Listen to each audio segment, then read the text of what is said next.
Moi, j'ai connu une grand-mère, c'est la maman de ma maman. Non, mais en fin de compte, m'y connais pas moi connu à elle. Normalement, oui. Normalement, oui, parce que je sais pas à quel moment elle est décédée, mais normalement, oui. Moi, je connais elle un petit peu.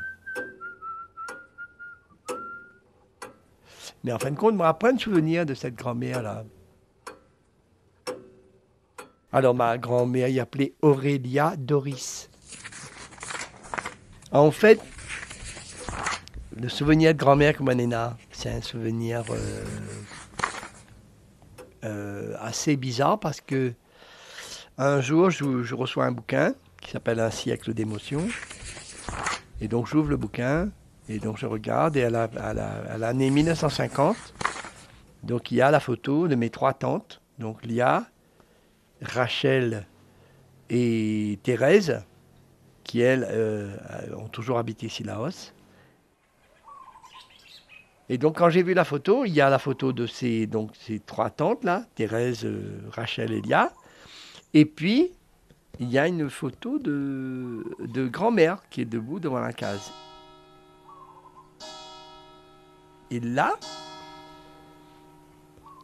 je me suis souvenu du parfum du paletot qu'il y a sur elle. C'est incroyable. C'est-à-dire que le pull, le petit paletot qu'elle a sur elle, là, j'ai le parfum de ce paletot. C'est-à-dire que c'est la bouffée qui m'est revenue comme ça. Et donc, ce qui veut dire qu'à un moment ou à un autre, eh ben, j'ai dû l'approcher pour avoir gardé en mémoire cette sensation de chaleur, de goni, de renfermé, en même temps, pas parfumé, mais herbacé un peu, quoi. Hein. C'est-à-dire une odeur d'herbe un peu. Donc ça c'est le parfum que j'ai de ma grand-mère.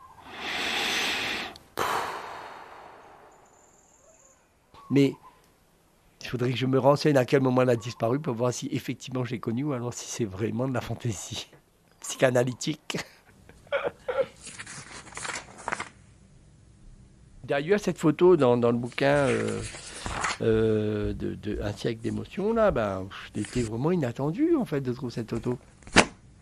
Parce que les photos, moi, on n'a point souvenir à la maison, à Silaos, là-bas, qu'on avait des albums. Il devait y avoir quelques photos, mais me dire, là, point vraiment. T'es pas la pratique de l'époque, quoi.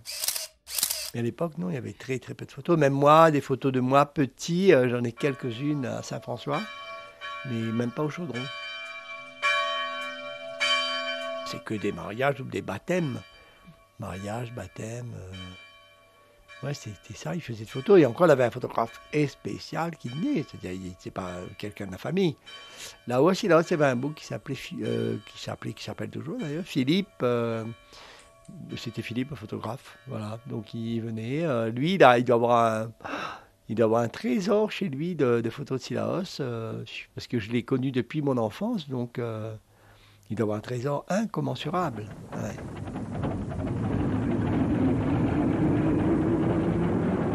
Et ma mère, à ce moment-là, devait habiter, je pense, à Boisneuf-Saint-Paul déjà. Parce que mon père était journalier agricole, de Silaos aussi, mais il était assez apprécié, donc tout le monde voulait qu'il bosse pour eux.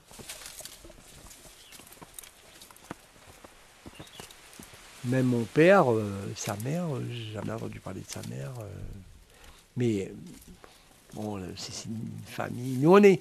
Mon père et ma mère, ils ont quitté Silaos pour aller travailler ailleurs, donc du coup, il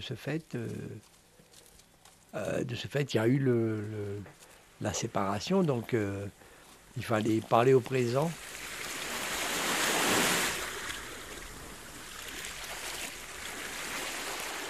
Mais on montait à Sillaos régulièrement, dans une espèce de grande voiture.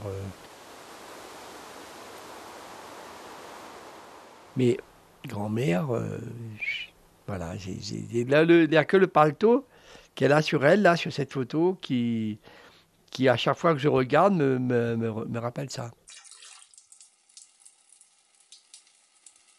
Et puis j'ai un bruit de... mais là, je ne sais pas, j'ai un bruit d'un pipi dans un pot en émail. Ça, c'est... Voilà, j'ai un bruit de ça. Un pipi. Il faisait comme ça, et puis après, il pisse. La nuit.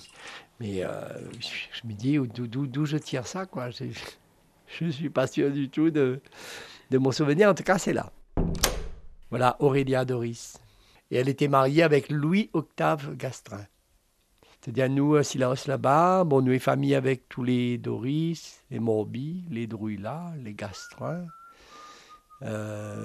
Voilà, donc les Figuins. Et moi, c'est Béton et Gastrin en même temps.